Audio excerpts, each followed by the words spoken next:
Ne vous y trompez pas, mes frères bien-aimés, toute grâce excellente et tout don parfait descendent d'en haut, le Père des lumières, chez lequel il y a des changements, des ombres de variations. Il nous a engendrés selon sa volonté, par la parole de vérité, afin que nous soyons en quelque sorte les prémices de ces créatures.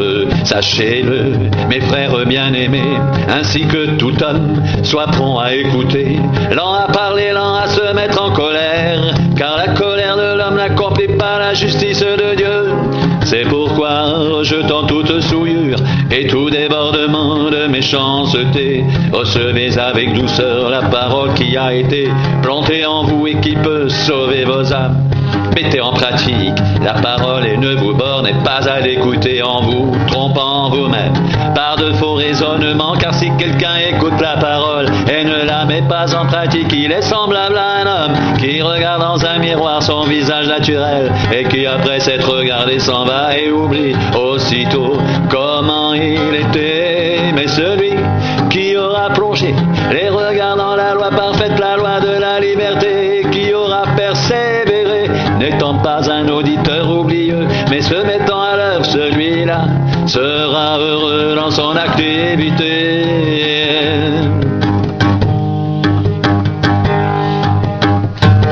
Mettez en pratique la parole et ne vous bornez pas à l'écouter en vous trompant vous-même par de faux raisonnements.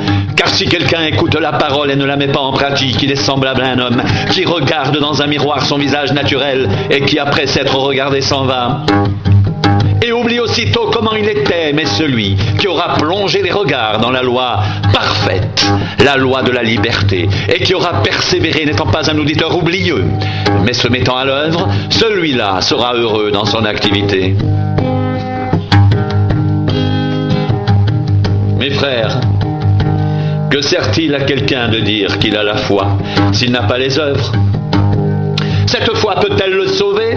Si un frère ou une sœur sont nus et manquent de la nourriture de chaque jour, et que l'un d'entre vous leur dise « Allez en paix, chauffez-vous et rassasiez-vous », et que vous ne leur donniez pas ce qui est nécessaire au corps, à quoi cela sert-il?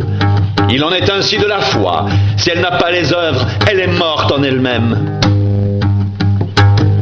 Mais quelqu'un dira à toi, tu as la foi et moi j'ai les œuvres.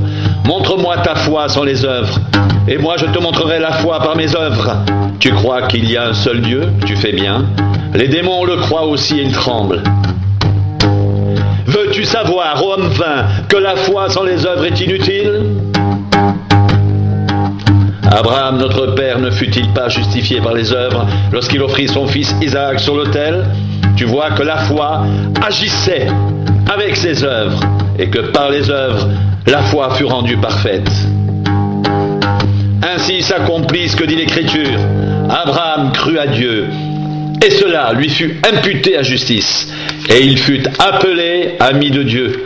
Vous voyez que l'homme est justifié par les œuvres et non par la foi seulement. Rahab la prostituée ne fut-elle pas également justifiée par les œuvres lorsqu'elle reçut les messagers et qu'elle les fit partir par un autre chemin? Comme le corps sans esprit est mort, de même la foi sans les œuvres est morte. Comme le corps sans esprit est mort, de même la foi sans les œuvres est morte. D'où viennent les luttes et d'où viennent les querelles parmi vous? N'est-ce pas de vos passions qui combattent dans vos membres? Vous convoitez et vous ne possédez pas. Vous êtes meurtriers et envieux. Vous ne pouvez pas obtenir. Vous avez des querelles et des luttes. Et vous ne possédez pas parce que vous ne demandez pas. Vous demandez et vous ne recevez pas parce que vous demandez mal, dans le but de satisfaire vos passions. Adultères que vous êtes, ne savez-vous pas que l'amour du monde est inimitié contre Dieu? Celui donc qui veut être ami du monde se rend ennemi de Dieu. Croyez-vous que l'Écriture parle en vain? C'est avec jalousie que Dieu chérit l'Esprit qu'il a fait habiter en nous.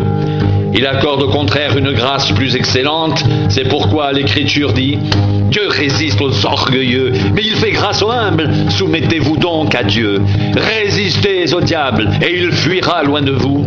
Approchez-vous de Dieu, il s'approchera de vous. Nettoyez vos mains, pécheurs, purifiez vos cœurs, hommes irrésolus. Sentez votre misère, soyez dans le deuil et dans les larmes. Que votre rire se change en deuil et votre joie en tristesse.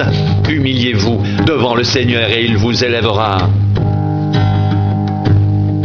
À vous maintenant riches, pleurez et gémissez à cause des malheurs qui viendront sur vous. Vos richesses sont pourries et vos vêtements sont rongés par les teignes. Votre or et votre argent sont rouillés et leur rouille s'élèvera en témoignage contre vous et dévorera vos chairs comme un feu.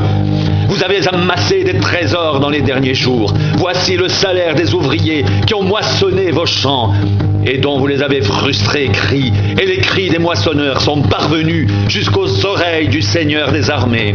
Vous avez vécu sur la terre dans les voluptés et dans les délices. Vous avez rassasié vos cœurs au jour du carnage. Vous avez condamné, vous avez tué le juste qui ne vous a pas résisté. Soyez donc patients, frères, jusqu'à l'avènement du Seigneur.